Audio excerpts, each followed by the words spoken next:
Buenos días, les hablamos desde Cádiz, desde el Hospital Puerta del Mar. Hoy es 16 de septiembre del año 2015. Está un poco nublado en Cádiz porque además hace un poco de viento del sur, viento del suroeste, y está chispeando un poco, pero estamos a 21 grados, todavía no nos quiere dejar el verano. Para hoy, nuestra compañera, la doctora Cristina Collantes, ha preparado una interesante sesión sobre las complicaciones en cirugía dermatológica que esperemos que sea de vuestro agrado. Adelante, Cristina.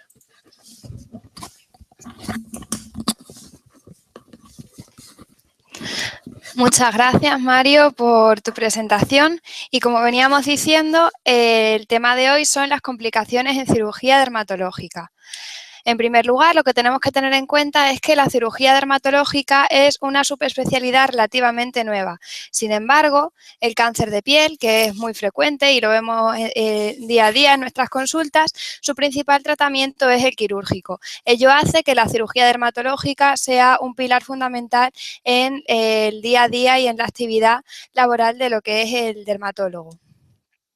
En primer lugar, y antes de meternos más en profundidad en el tema, es ver qué entendemos por complicación. Una complicación es una dificultad imprevista procedente de la concurrencia de causas diversas.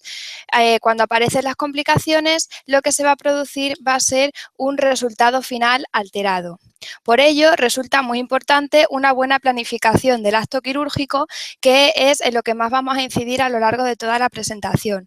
Las complicaciones pueden ser de muy diversa índole, por ejemplo, vitales, que comprometan la vida del paciente, como por ejemplo las reacciones anafilácticas y las arritmias cardíacas, que sí que es cierto que son poco frecuentes en la cirugía dermatológica, pero sí que pueden sobrevenir. También alteraciones en el proceso de curación, como por ejemplo la infección, la hemorragia, el exceso de tensión, el hematoma, la dehiscencia, la necrosis, todo ello lo iremos desarrollando posteriormente. Y una alteración en el resultado estético final, y aquí es muy importante incidir en la necesidad de, antes de proceder a la operación, informar al paciente de que una extirpación o un proceso quirúrgico va a dejar de por sí una cicatriz. Aunque la cirugía esté muy bien hecha, un paciente no informado es de por sí un paciente insatisfecho. De ahí la importancia de la comunicación con el paciente. Como vemos, las complicaciones pueden llegar a ser vitales, aunque hemos dicho que son muy poco frecuentes. Por ello es muy importante que el dermatólogo, como cualquier otro médico, tenga una buena formación en soporte vital y en reanimación cardiopulmonar. Bueno, pues el acto quirúrgico en sí se va a dividir en tres momentos principales, como es el preoperatorio, la operación en sí misma y el posoperatorio. Todo ello lo iremos desarrollando a continuación en la presentación e iremos viendo las posibles complicaciones en cada uno de los periodos. Así vemos que el acto quirúrgico no consiste simplemente en la operación en sí misma, sino que el acto quirúrgico comienza desde el mismo momento en que el paciente entra por nuestra puerta y decidimos que va a ser operado, hasta el momento en que la herida quirúrgica ya tiene un aspecto lo suficientemente bueno como para proceder al alta. Bueno, comencemos con el preoperatorio. En el preoperatorio las herramientas básicas van a ser la anamnesis y la exploración. En definitiva, consiste en localizar aquellos factores que puedan alterar el resultado de la herida quirúrgica final, ¿no? Empezando por la derecha, pues es muy importante preguntar por la historia de alergias, por si hubiese alergia a anestésicos locales o antibióticos. Continuando por el medio, es muy importante incidir sobre la historia médica del paciente, así identificar si es un paciente inmunodeprimido, diabético, si hay posibilidad de que exista infección, todo ello para valorar si hay que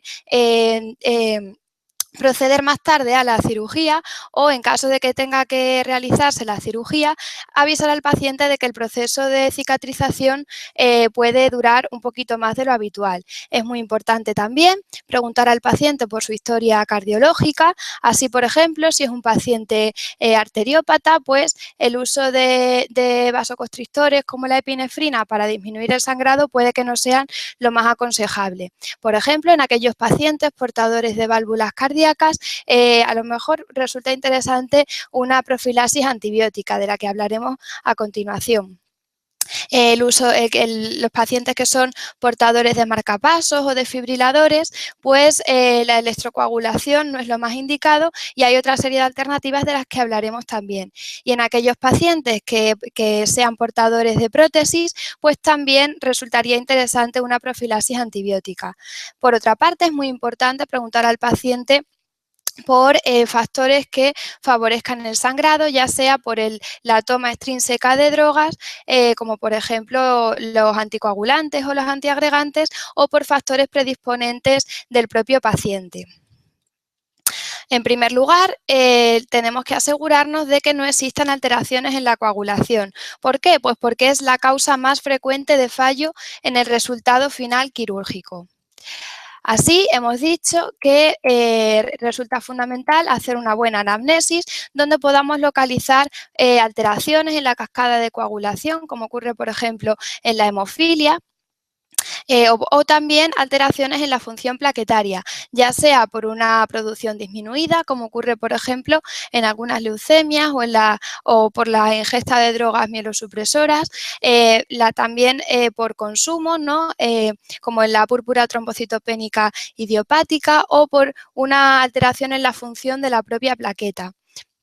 Luego podemos proceder a determinadas pruebas analíticas, como por ejemplo el recuento simple de plaquetas, el tiempo de protrombina, que nos va a valorar cómo está la vía extrínseca, o el tiempo de tromboplastina parcial activado, que nos valora cómo está la vía intrínseca. Si bien es verdad que aquellos pacientes que no tengan ningún tipo de factor de riesgo de sangrado y que sean pacientes en principio sanos, al ser una cirugía generalmente menor, no es necesario realizar ningún tipo de control de la coagulación.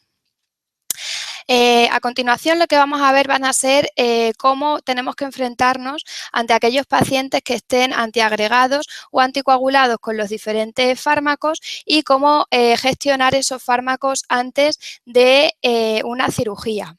Antes de ello, lo que vamos a hacer va a ser repasar estos conceptos para entender mejor cómo proceder al manejo de esos fármacos, ¿no? Se entiende como cirugía menor aquella en la que se manejan tejidos superficiales de fácil acceso, donde lo que se va a utilizar va a ser una anestesia local. Se va a proceder a un cierre directo y todo ello, debido a que es una técnica fácil, hace que tenga una corta duración, entre 15 y 30 minutos.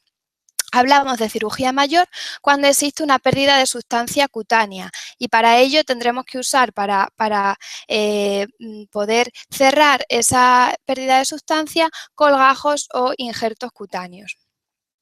Existen una serie de factores independientes de riesgo de sangrado que son aquellos pacientes mayores o iguales a 67 años de edad tendrán mayor tendencia al sangrado, así como la cirugía alrededor de los ojos también tiende a ser más sangrante o la realización de injertos o colgajos.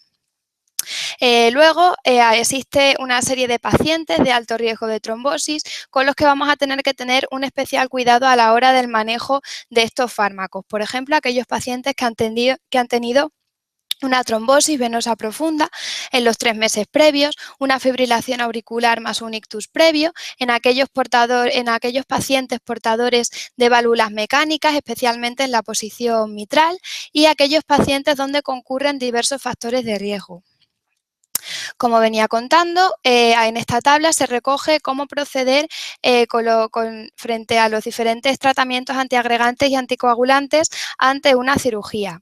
Por ejemplo, con el ácido acetilsalicílico y con los AINES, en aquellos pacientes donde no haya una indicación médica, podrían retirarse entre 5 y 7 días antes de la cirugía y reintroducirse 5 o 7 días después. Sin embargo, si lo que existe es una indicación médica, porque exista un riesgo neurológico, un riesgo cardiológico, el ácido acetilsalicílico se puede mantener, ya que el riesgo de sangrado es muy pequeño con respecto al beneficio que supone para el paciente mantener la medicación. Con respecto a los anticoagulantes orales, como puede ser, por ejemplo, el acenocumarol o la warfarina, siempre y cuando el INR se mantenga por debajo de 2 o 3 y se realice una minuciosa hemostasia durante el acto quirúrgico, podrían mantenerse. La heparina, aquellos pacientes heparinizados, se puede continuar con el tratamiento con heparina y además es muy importante saber que puede revertirse su efecto con el sulfato de protamina. Por otra parte, la heparina sustituye una alternativa a la anticoagulación oral cuando ésta no se puede mantener y lo que se realizaría sería cesar la anticoagulación oral de 2 a 4 días antes del acto quirúrgico y podría, en ese momento se introduciría la heparina y después, durante la tarde de la cirugía o al día siguiente, podría reintroducirse ya la anticoagulación oral con un buen control de la coagulación. Con respecto a las tienopiridinas, como el clopidogrel, en aquellos pacientes de alto riesgo puede continuarse durante el acto quirúrgico con la toma del clopidogrel y en aquellos pacientes de bajo riesgo podría cesarse 7 días antes, siendo sustituido por el ácido acetil salicílico o por un AINE. El prasugrel, debido a que es un fármaco más nuevo con el que se tiene poca experiencia, es interesante consultar al especialista. El dipiridamol puede mantenerse durante la cirugía.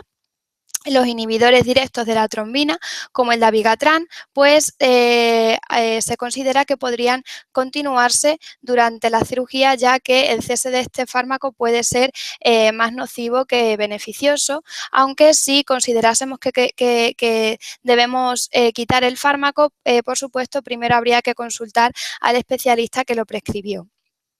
Con respecto a los inhibidores del factor 10 activado, el fondaparinux, el apixaban, son fármacos también muy nuevos y por tanto habría que consultar con el especialista antes de proceder a retirarlos o a continuar con el tratamiento durante la cirugía. La terapia múltiple, lo más frecuente que vemos es una doble antiagregación en aquellos pacientes portadores de stent, sobre todo la combinación más frecuente es el ácido acetil salicílico junto con el clopidogrel. Si es un paciente de alto riesgo y la cirugía es una cirugía menor, una cirugía de bajo riesgo, podría continuarse con la doble antiagregación. Sin embargo, si lo que tenemos es un paciente con un riesgo de trombo de stent muy bajo, se podría cesar con el clopidogrel 7 días antes y continuar con el ácido acetil salicílico. Sin embargo, esto siempre es una decisión conjunta con el especialista que lleve al paciente, ya sea el cardiólogo o el hematólogo. El segundo punto en el que tenemos que incidir a la hora de hacer una anamnesis durante el preoperatorio es en identificar aquellos factores que puedan inferir en una mala cicatrización. Así, por ejemplo, déficits nutricionales como el déficit de vitamina C se ha relacionado con la presencia de dehiscencias, déficit de vitamina A que puede alterar en el proceso de cicatrización ya que actúa como cofactor en la síntesis del colágeno. El zinc un déficit de zinc puede estar relacionado con una disminución en la proliferación fibroblástica. El déficit de hierro hace que exista una menor capacidad bactericida de los fagocitos. Por ejemplo, el tabaco está relacionado con una necrosis del colgajo que es entre 2 y 3 veces más frecuente en los fumadores que en los no fumadores. Así, hay que tratar de que los pacientes cesen el tabaco antes de la operación o si no quieren el cese completo del tabaco, por lo menos intentar que consuman menos de 10 cigarros al día una semana antes de la operación y 3 semanas después. También es importante identificar aquellas enfermedades como la diabetes mellitus, la insuficiencia cardíaca, la hipertensión arterial y las conectivopatías que también pueden estar relacionados con una mala cicatrización. En la historia clínica de nuestra paciente tenemos que identificar aquellos fármacos que se han asociado con una mala cicatrización como los glucocorticoides, los inmunosupresores y los quimioterápicos. Además, en el caso de la isotretinoína, lo que hace es que exista un mayor tejido de granulación y por tanto una mala cicatrización. De ahí que se recomiende el cese de la isotretinoína 12 semanas antes del acto quirúrgico. Con respecto a la antibioterapia profiláctica, lo primero que tenemos que entender es que la cirugía dermatológica es una cirugía limpia. Existe una herida quirúrgica no infectada, sin signos inflamatorios y sin la intervención del tracto respiratorio, genital, urinario o digestivo. Por tanto, la probabilidad de que exista infección es entre el 1 al 4%. Así pues, de por sí no existe una indicación establecida de antibioterapia profiláctica en pacientes que van a ser intervenidos de una cirugía dermatológica. Sin embargo, existen una serie de situaciones donde puede ser interesante el uso de la antibioterapia.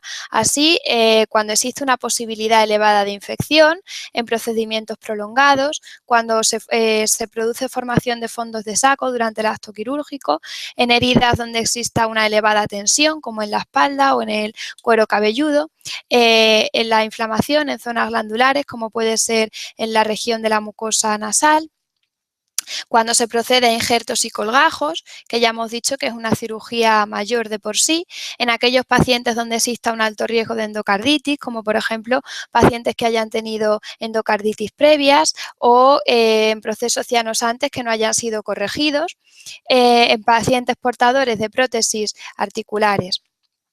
En caso de que se necesite dicha profilaxis antibiótica, ¿cómo hay que hacerla y con qué hay que hacerla? Muy bien, pues consistiría en una infusión del antibiótico 30 minutos antes de la cirugía y podría mantenerse hasta una semana después.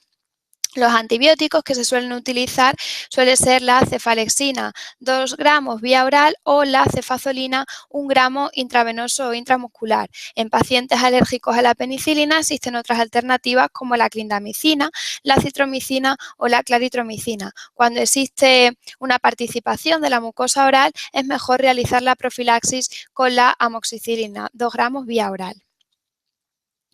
Otro punto a tener en cuenta cuando estamos realizando la anamnesis a un paciente en el periodo preoperatorio es preguntarle si es portador de desfibriladores o de marcapasos, ya que la electrocoagulación convencional, tal y como la conocemos, puede inducir a arritmias por interferencias con estos dispositivos. En caso de que sí o sí tengamos que realizar una electrocoagulación convencional, deberíamos de mantenernos unos 15 centímetros alejados del área del dispositivo y con una duración de menor a 5 segundos para interferir lo menos posible con los dispositivos. También otra alternativa que podría barajarse es desactivar los desfibriladores o poner los marcapasos en modo de estimulación fija, por supuesto todo ello realizado por el especialista encargado y sería necesario una monitorización cardíaca. Y tener localizado todo tipo de dispositivos de resucitación en caso de que apareciesen arritmias. Sin embargo, es verdad que existen alternativas a la electrocoagulación convencional y que son perfectamente útiles y seguras en pacientes portadores de desfibriladores o marcapasos, tales así el forceps bipolar, como se ve en la imagen, o la electrocauterización. Es una alternativa segura, como venía comentando, y en la que no es precisa una monitorización. Aquí vemos las diferencias básicas entre la electrocoagulación y la electrocauterización. En la electrocoagulación, a grandes rasgos, lo que ocurre es que el paciente va a estar incluido dentro del circuito y por tanto puede haber interferencias con los dispositivos que porte el paciente. Sin embargo, en la electrocauterización el paciente queda excluido del circuito y por tanto es una alternativa segura. Muy bien, ya dejamos atrás el acto preoperatorio y vamos a lo que es el acto quirúrgico en sí y todas las complicaciones que pueden resultar del mismo. La primera de ellas va a ser la tensión en la herida quirúrgica, que nos puede llevar a la aparición de dehiscencias. Se entiende como dehiscencia a la separación de los márgenes de la herida quirúrgica, que sobre todo suele ocurrir en el momento de retirada de los puntos, como se ve en la imagen. Aquí en esta curva lo que vemos es en el eje de ordenadas lo que es la fuerza de la piel íntegra, de la piel que no ha sido cortada. Y en el eje de abscisas lo que vemos es el tiempo posoperatorio en semanas.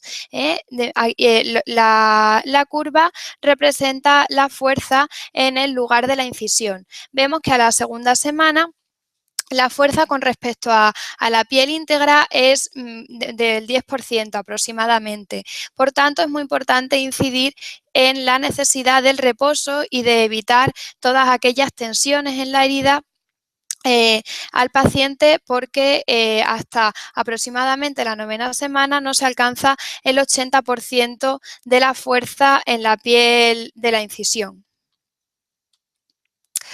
Otra complicación que puede surgir es la necrosis tisular. Esa tensión lo que produce es una falta de vascularización a nivel del tejido y puede llegar a producir necrosis en la herida quirúrgica, como se ve en la imagen.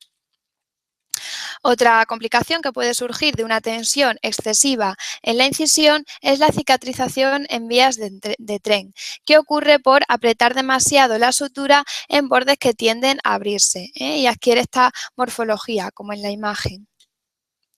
Muy bien, ¿qué podemos hacer para disminuir la tensión? En primer lugar, una de las alternativas que tenemos es la sutura subcutánea, de manera que los bordes se alineen y se disminuya la tensión a nivel de la incisión. Si ya existe una pérdida de sustancia mayor, podemos proceder a la realización de colgajos o de injertos. Y otro punto muy interesante a la hora de disminuir la tensión a nivel de la incisión es seguir las líneas de Langer o de mínima tensión, que son las que se ven en la imagen. Otro problema que puede surgir durante el acto quirúrgico es la necrosis. Ocurre por una disminución del aporte de sangre desde el plexo subdérmico, ya sea por la presencia de hematomas, del propio edema posquirúrgico, por la presencia de infecciones, por la tensión de la herida, como veíamos anteriormente, o por el uso de vasoconstrictores en zonas con una limitada circulación colateral, como pueden ser las zonas acrales, por ejemplo, los dedos.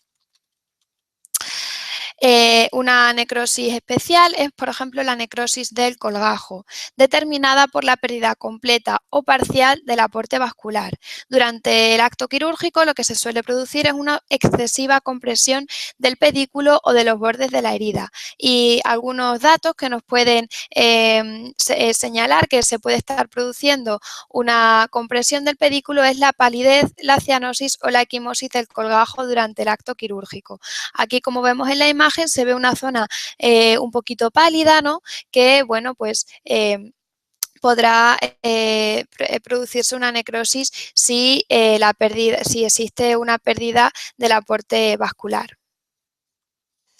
En esta imagen vemos una necrosis parcial en la zona distal, en este colgajo bilobulado nasal, que posteriormente, al cabo de unas semanas, terminó curándose por segunda intención. De manera que el tratamiento en esas necrosis parciales suele ser curación por segunda intención, teniendo buenos resultados estéticos.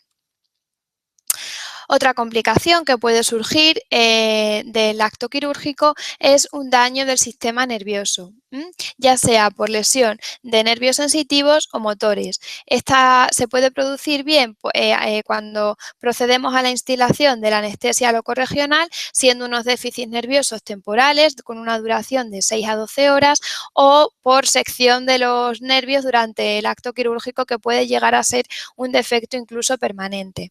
Aquí vemos las regiones de peligro para el daño de los nervios motores, como por ejemplo la rama temporal, la rama cigomática o el nervio accesorio espinal.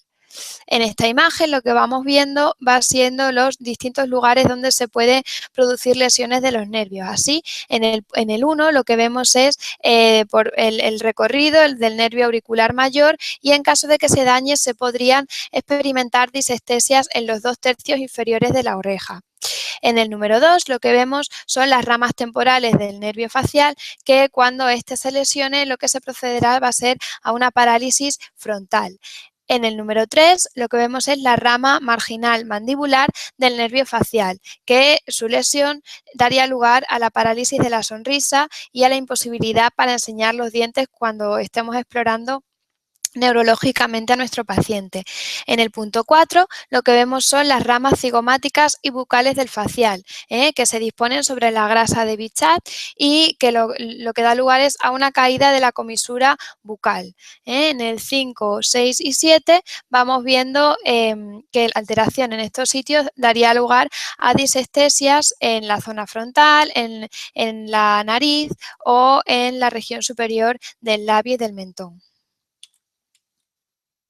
Aquí lo que vemos es una parálisis frontal por una alteración del nervio del séptimo par craneal y en la imagen de abajo lo que vemos es una desviación de la comisura bucal hacia el lado sano debido también a una parálisis, a un daño sobre ese séptimo nervio, al séptimo par craneal.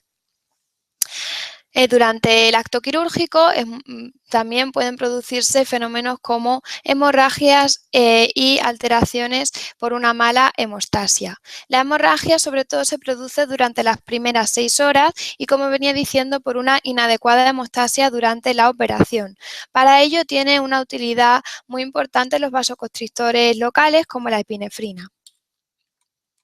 Bueno, la hemostasia es fundamental durante el acto quirúrgico. Si se trata de un sangrado superficial de la dermis, podremos proceder a la presión dejando de sangrar en torno a 10-15 minutos. Podemos proceder también a la hemostasia con productos químicos como el sulfalato férrico y también con otro tipo con la electrocirugía como la electrocoagulación o la electrodisecación. Cuando el sangrado es más profundo, procedente de los músculos, también podemos utilizar la presión como hemostasia o aquellos hemostásicos reabsorbibles como el Sugicel. Proceder también a la cauterización, a la electrocoagulación y cuando el sangrado es más profundo, venular o arteriolar, de vasos pequeños, la electrocoagulación, la electrodisecación juega un papel fundamental, pero cuando es de vasos más grandes como arterial o venoso, tendríamos que proceder a ligar estos vasos. Aquí en las imágenes lo que vemos es la colocación de un drenaje que resulta interesante en aquellos casos donde ya vemos que va a haber un sangrado evidente. Otro punto importante que podemos utilizar para disminuir el sangrado son los vendajes compresivos no isquémicos que el paciente se retirará 24 horas después de la cirugía. Las infecciones es otro problema que puede suceder durante el acto quirúrgico y lo que digo, que la mayoría de las infecciones tienen lugar durante el acto quirúrgico.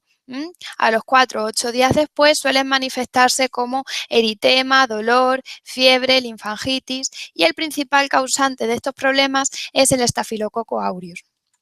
Con respecto al tratamiento, poco hay que decir. Inicialmente será un tratamiento empírico que cubra el Staphylococcus aureus como cefalosporinas de primera generación. En aquellos casos donde se sospeche la participación de una pseudomona, como por ejemplo sucede en la condritis de la oreja, habrá que utilizar fármacos que cubran las pseudomonas, como por ejemplo las fluoroquinolonas.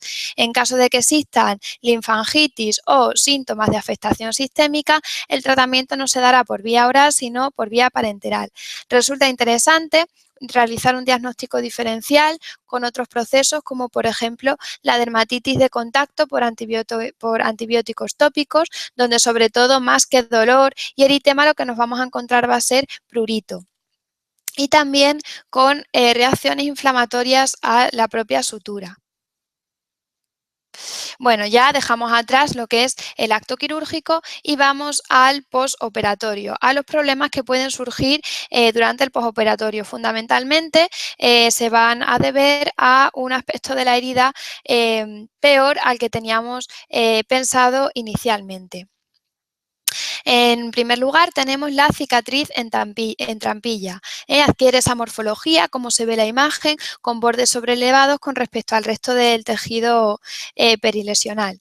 Se produce sobre todo en los colgajos por transposición y algunos trucos para que esto no se produzca consisten en eliminar el exceso de grasa subcutánea en la cara inferior del colgajo, ampliar la separación de los tejidos o recortar los bordes en forma angular y no circular.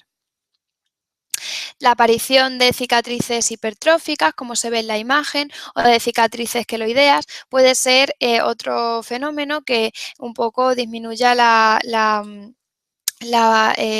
el buen aspecto de nuestras cicatrices, y es importante saber que depende de la idiosincrasia del paciente, nada tiene que ver con el acto quirúrgico, ¿no? Con la técnica utilizada. Existe una predisposición familiar o es más frecuente en determinadas razas como la raza negra o la oriental, y en determinadas zonas como por ejemplo los hombros, el tórax, la espalda o el lóbulo de la oreja.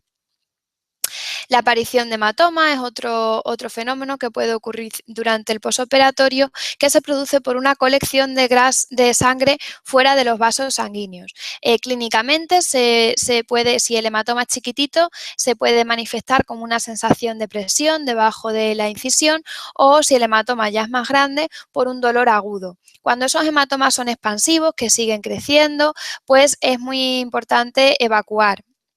Si lo que ha ocurrido es que ese hematoma se ha convertido en un coágulo gelatinoso, lo que hay que proceder es a retirar la sutura primaria, como se ve en la foto, extraer ese coágulo gelatinoso y proceder a un segundo cierre, donde es fundamental que no existan espacios libres por debajo donde se puedan producir colecciones y den lugar a la infección. Algunos autores consideran que después de esto es importante la toma de antibióticos por una mayor predisposición a hacerse infecciones. Las reacciones pustulosas y granulomatosas estériles tienen lugar en el proceso de absorción de suturas. Lo que habría que realizar sería retirar con una aguja el resto de sutura, y el aspecto final de la cicatriz no suele verse alterado finalmente. También puede existir una expulsión de la sutura a través de la línea de incisión, como se ve en la imagen, y parece ser que está relacionado con suturas demasiado superficiales a nivel de la dermis. Y bueno, pues si la sutura protuye, lo único que habría que hacer sería retirar la sutura con cuidado. Esta última imagen la traigo un poco para ver que no hay que hablar de complicaciones separadas, sino que hay que entender las complicaciones como un entramado relacionado siempre, porque, por ejemplo, el que exista una mayor tensión en la herida, como veíamos anteriormente, nos puede llevar a diferentes complicaciones, como por ejemplo la necrosis, la discencia o alteraciones en la cicatrización.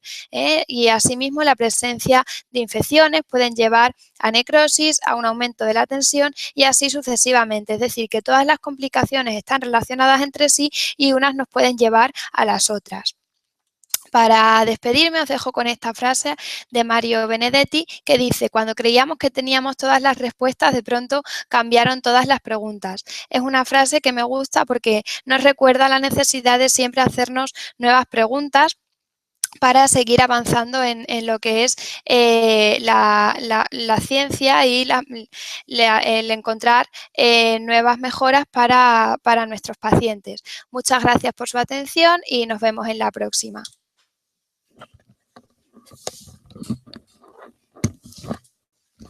Bueno, muchas gracias, Cristina. Ha sido una sesión muy interesante, aclarando muchos puntos de los que vemos todos los días. Y bueno, querríamos invitar, si hay alguien presente, al chat, que parece que no hay nadie, y también decirles que si quieren profundizar sobre el tema de las complicaciones dermatológicas, les recomendamos el excelente artículo del doctor Jiménez Puya del Hospital Universitario Reina Sofía, de Córdoba, publicado en Actas Dermosifilográficas en el año 2009, donde recoge todo esto de forma mucho más detallada. Muchas gracias a todos y hasta la próxima sesión.